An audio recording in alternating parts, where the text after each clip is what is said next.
students, welcome to the class. Today again we are dealing with the same topic, that is the countryside under the company's rule. Earlier in this topic we have already dealt with the companies, how the company became divan, how all the financial security, how all the financial right went into the hand of the company, and how they started to change the land. They brought different systems so that they could collect more and more revenue, and under that system there were the permanent settlement that we have already dealt, and the benefits of permanent settlement. In today's video we are going to deal with two more settlements that were brought up by the company official.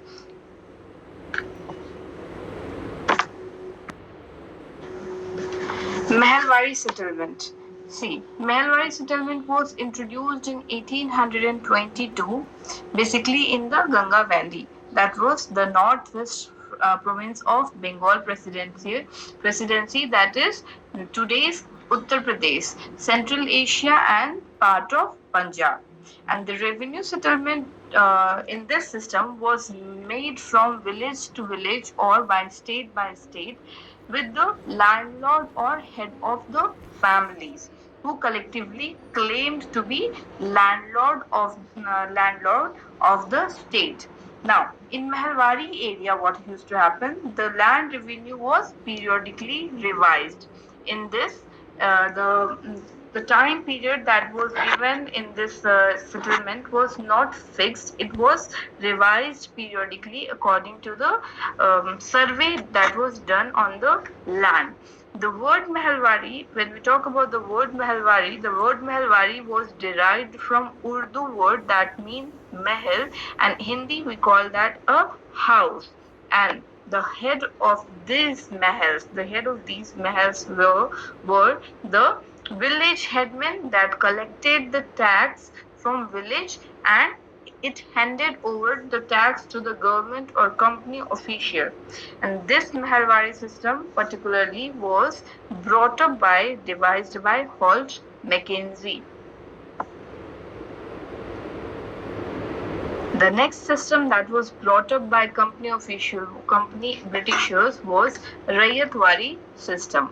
Now, the establishment of British rule in South India, whatever rule they brought up in South, it brought up a very major problem for the people living in the South regarding the land settlement. The officials believed whoever officials who were settled there, they believed that there were no zamindars that had large state. So the officials believed that in that particular reason there were no zamindar with large state, or we can say large plot, with whom they could make settlement of land revenue. So what happened? They wanted to introduce a system over in South also, so that they could manage the affairs in South also. And the introduction of zamindari system would, because they knew that if they brought up an system over there, zamindari system, it would upset the people, the cultivators who were living in those area. So many officials, particularly in Madras, that was led by two main officers, Reed and Monroe. They recommended a settlement. That there were no mediator in that settlement, and this settlement was to be made with the cultivators, the one who were cultivating.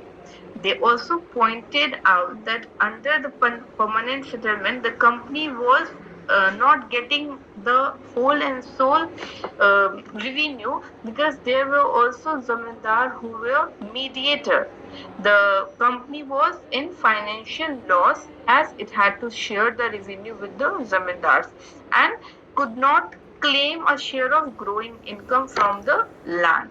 Moreover, the cultivator was left as we already have dealt in the permanent settlement, that the cultivator were left on the mercy of zamindars. Here also they believe that if they did so, if proper settlement was not brought up, the cultivator again would be laid on the mercy of zamindar, who could oppress them at their own will.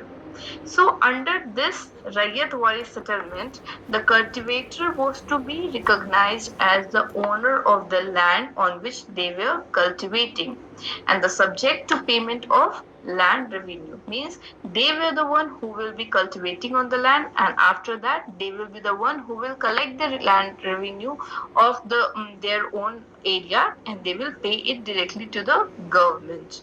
So the supporter of the Britisher, who were in the support of Britisher, they also claimed that whatever system was being brought up in those area, in particularly in South, it was a continuation of state affairs that already was existing in the past.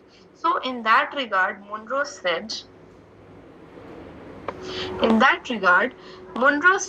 that it is the settlement which has always prevailed in India, because they knew that this was the one which already had been existing in the past. So in that context only Monroe said that it is the system which had always prevailed in India.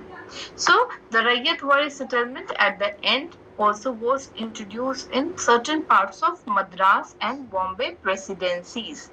Okay, and later on, after some time, it was introduced all over in South. So the settlement under the Raiyatwari, as I said, it was revised periodically.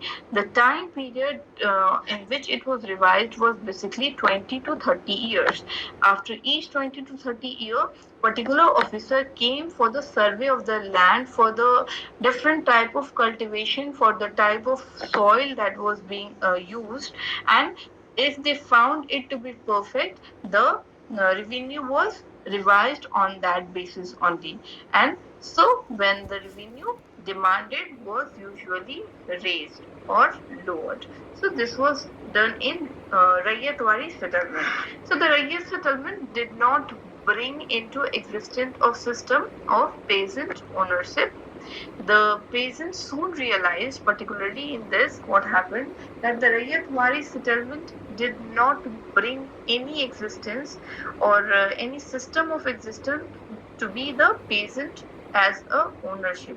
So the peasants soon realized that a large number of zamindar had been replaced by a one zamindar or a single zamindar, that was the state, and they were now mere government tenants, means they were working under the government whose land was. Here also, if they were unable to pay the tax punctually, then their land was sold off by the Britishers. Now, after all these settlement systems were introduced in different parts of India, the Britishers saw that it also had particularly effects on the lands, as all the above mentioned, like permanent settlement, Meherwari or Raiyat settlement, land revenue system, under these, the land revenue system, all the land revenue system led to impoverishment, and peasants were particularly exploited under the rural population, particularly the population, the people who were generally living in villages, they were particularly exploited, and there were frequent agrarian riots that were happening in those areas. And the position of landlords were earlier they were zamindars, and basically later it was seen that their position was reduced to mere rent collectors, means they were just in the position to collect the rent from the peasants, and nothing was done. Nothing was done to improve the agriculture in any area. So what happened? A very worst time was seen in Bengal. A famine, the worst famine occurred in Bengal. That was in 1943, where lakhs and lakhs of people died. Why? Because there were a lot of shortage of food, and also no money to buy food. They had neither food no nor money to buy any food.